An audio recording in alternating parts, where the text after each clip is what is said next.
Hezbollah launched hundreds of rockets and drones against Israel on Sunday in retaliation for the assassination of a senior commander in Beirut last month, the Iranian-backed movement said, as Israel's cabinet met to prepare a response.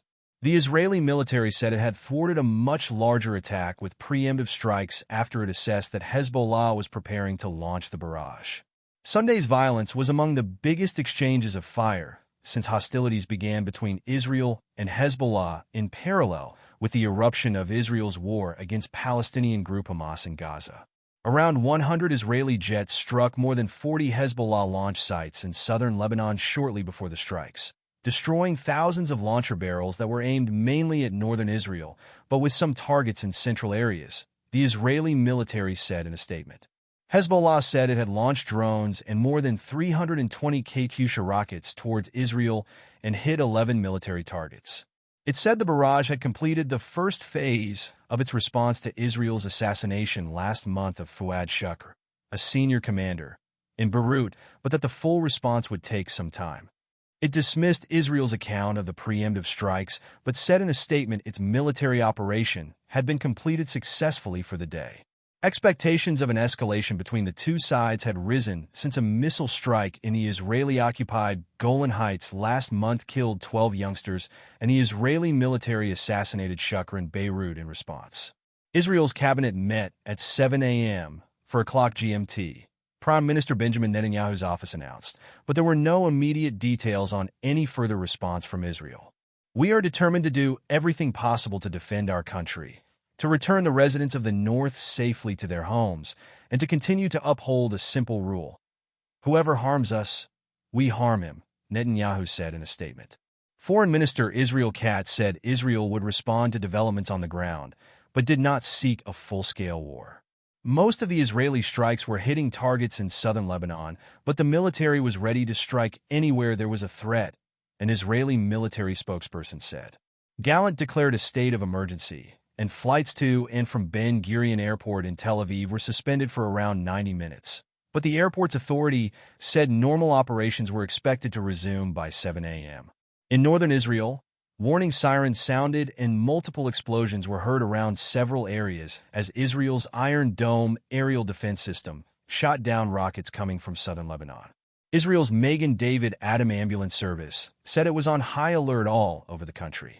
The Israeli military issued civil defense instructions from central Israel to the north, limiting gatherings but authorizing people to go to work as long as they were able to reach air raid shelters quickly. There were no casualties immediately reported in Israel, according to the ambulance service.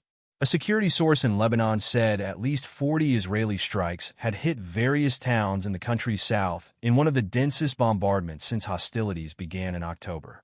One of the strikes on the town of Qayyum killed one fighter from the Hezbollah-allied Shiite group Amal, two security sources told Reuters. Amal later announced his death. A resident of the southern Lebanese town of Zibkeen, some 7 kilometers 4 miles from the border, told Reuters it was the first time he had awakened to the sound of planes and the loud explosions of rockets, even before the dawn prayer. It felt like the apocalypse. Israel's army radio, citing defense officials, said the military assessed that the Hezbollah barrage on northern Israel was improvised after the preemptive strike by Israeli jets on the Hezbollah launch sites. Regional conflict. The Israel-Hezbollah escalation has drawn fears of a wider regional conflict, potentially involving both the United States and Iran. President Joe Biden was following events closely, the White House said. At his direction, senior U.S. officials have been communicating continuously with their Israeli counterparts. "We will keep supporting Israel's right to defend itself, and we will keep working for regional stability," said National Security Council spokesperson Sean Sabat. The strikes came as negotiators were meeting in Cairo in a last-ditch effort to conclude a halt to fighting in Gaza and a return of Israeli and foreign hostages in exchange for Palestinian prisoners.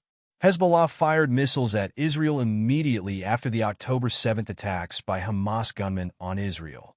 Hezbollah and Israel have been exchanging fire constantly ever since, while avoiding a major escalation as war rages in Gaza to the south. That precarious balance appeared to shift after the strike in the Golan Heights, for which Hezbollah denied responsibility, and the subsequent assassination of Shukr, one of Hezbollah's most senior military commanders. Shukr's death in an airstrike was quickly followed by the assassination of Hamas political leader Ismail Haniyeh in Tehran, which led to vows of reprisal against Israel by Iran. Reporting by James Mackenzie, Maytail Angel, Mayan Lubel in Jerusalem, Maya Jibali in Beirut, Adam Makari in Cairo, and Kanjite Ghosh in Bengaluru. Editing by William Mallard and Francis Carey.